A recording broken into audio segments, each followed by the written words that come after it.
എല്ലാ പ്രേക്ഷകർക്കും പേഴ്സി കിച്ചൻ്റെ പുതിയൊരു വീഡിയോയിലേക്ക് സ്വാഗതം. ഞാനിവിടെ തയ്യാറാക്കാൻ പോകുന്നത് കുട്ടനാടിൻ്റെ രീതിയിൽ വയ്ക്കുന്ന ഒരു കുട്ടനാടൻ കോഴിക്കറിയാണ്. അതിന് വേണ്ടതായ ചേരുവകളും അതെങ്ങനെയാണ് ചെയ്യേണ്ടതെന്ന് നമുക്കിവിടെ നോക്കാം.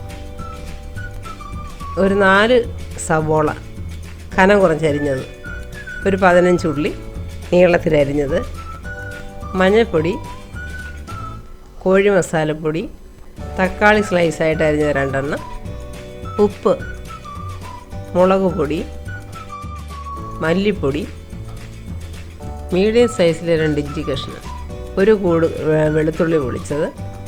അതിന് വേണ്ടതായ മസാലക്കൂട്ടുകൾ എന്തൊക്കെയാണെന്ന് വെച്ചാൽ 1 ടീസ്പൂൺ പെരിഞ്ചീരകം, 1 ടീസ്പൂൺ കുരുമുളക്, കറുവ ഒരു 3 കഷ്ണം, 4 ഗ്രാമ്പു, തക്കോലം 3 അല്ലി, 4 ഏലയ്ക്ക. ഇത്രയുമാണ് ഞാനിവിടെ ഇറച്ചിക്കൂട്ടിന് വേണ്ടി എടുത്തിരിക്കുന്നത്. ഇത് പൊടിച്ച് മാറ്റി വയ്ക്കും. കോഴി കറി വയ്ക്കേണ്ടതിനായി 2 കിലോ കോഴി ഇറച്ചിയാണ് ഞാനിവിടെ എടുത്തിരിക്കുന്നത്.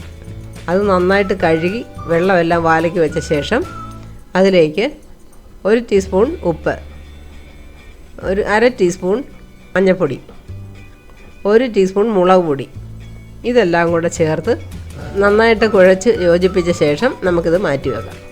അതിനുശേഷം ഞാനിവിടെ ഇത് കറി വെക്കേണ്ടതിനായിട്ട് ഒരു ഉരുളി അടുപ്പിൽ വെച്ചിട്ടുണ്ട്.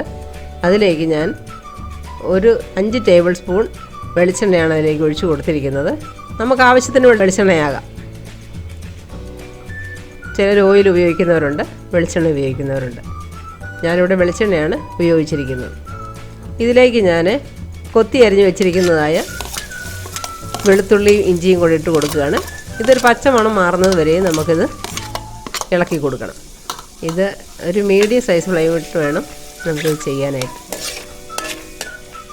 അതിലേക്ക് ഞാൻ അരിഞ്ഞു വെച്ചതായ 10-15 ഉള്ളി, നീളത്തിൽ അരിഞ്ഞു വെച്ചതായ ഉള്ളി ഇട്ട് കൊടുത്തിട്ടുണ്ട്. അത് കൂടെ ഒന്ന് ചെറുതായിട്ടൊന്ന് വഴറ്റിയെടുക്കുക.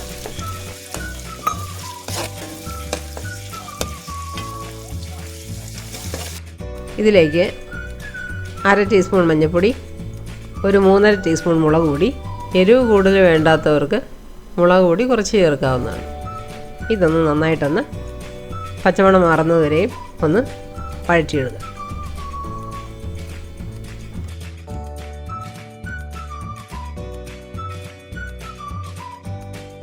ഇതിലേക്ക് വീണ്ടും 4 ടീസ്പൂൺ മല്ലിപ്പൊടിയും കൂടെ ചേർത്ത് നന്നായിട്ടൊന്ന് വഴറ്റിയെടുക്കുക.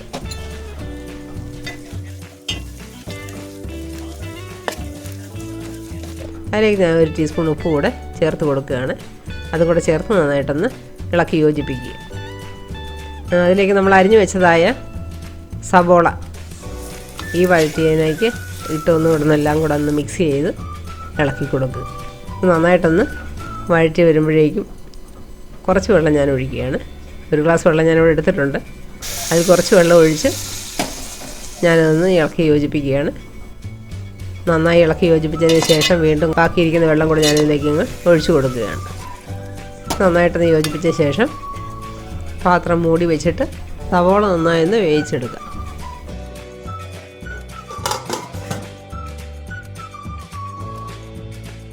ഇതിവിടെ നന്നായിട്ട് ആവി വന്നിട്ടുണ്ട്.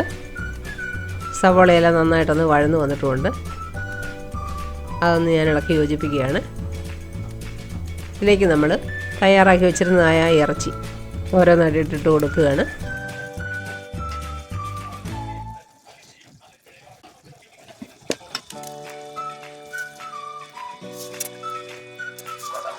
ഇതെല്ലാം ഇട്ട ശേഷം നമുക്ക് വീണ്ടും അതൊന്നുകൂടെ ഒന്ന് ഇളക്കി നന്നായിട്ടെല്ലാം യോജിപ്പിച്ച് കൊടുക്കുക. അതിലേക്ക് ഞാൻ 1 ഗ്ലാസ് വെള്ളം കൂടെ ചേർത്ത് കൊടുക്കുകയാണ്.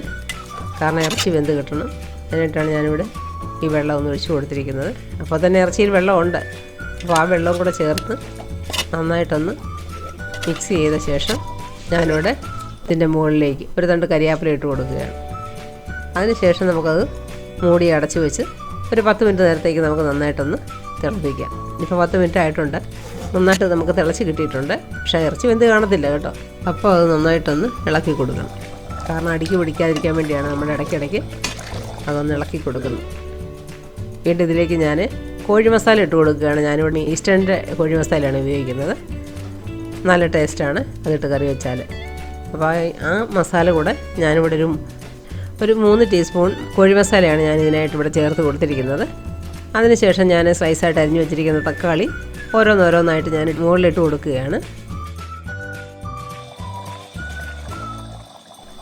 വീണ്ടും നമ്മൾ പാത്രം അടച്ചു വെച്ച് ഇതൊന്ന് 5 മിനിറ്റ് നേരത്തേക്ക് ഇറച്ചി വേകാൻ വയ്ക്കും. ഇറച്ചി ഇവിടെ വെന്തിട്ടുണ്ട്, തക്കാളിയും എല്ലാം ഒന്ന് നന്നായിട്ട് വെന്ത് കിട്ടിയിട്ടുണ്ട്.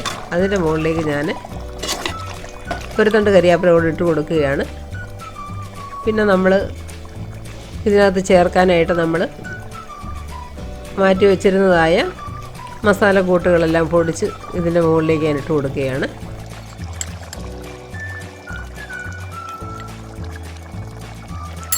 മൂടി അടച്ച് വെച്ച് അതൊന്ന് തിളച്ച ശേഷം നമ്മൾ വീണ്ടും ഒന്ന് ഇളക്കി യോജിപ്പിച്ച് കൊടുക്കണം. അതിനുശേഷം നമ്മൾ ഈ ഇറച്ചിയിലൊക്കെ ഉപ്പും എരിവും ഒക്കെ നന്നായിട്ട് ചേർന്നിട്ടുണ്ടോ എന്ന് നോക്കുക. ഉപ്പില്ല എങ്കിൽ നമുക്ക് കുറച്ചുകൂടെ ഉപ്പ് നമുക്ക് ഇട്ട് കൊടുക്കാം. ഇവിടെ നമുക്ക് ഉപ്പും എരിവും എല്ലാം പാകത്തിന് ആയിട്ടുണ്ട്. നമ്മുടെ കുട്ടനാടൻ കോഴിക്കറി ഇവിടെ റെഡി ആയിട്ടുണ്ട്.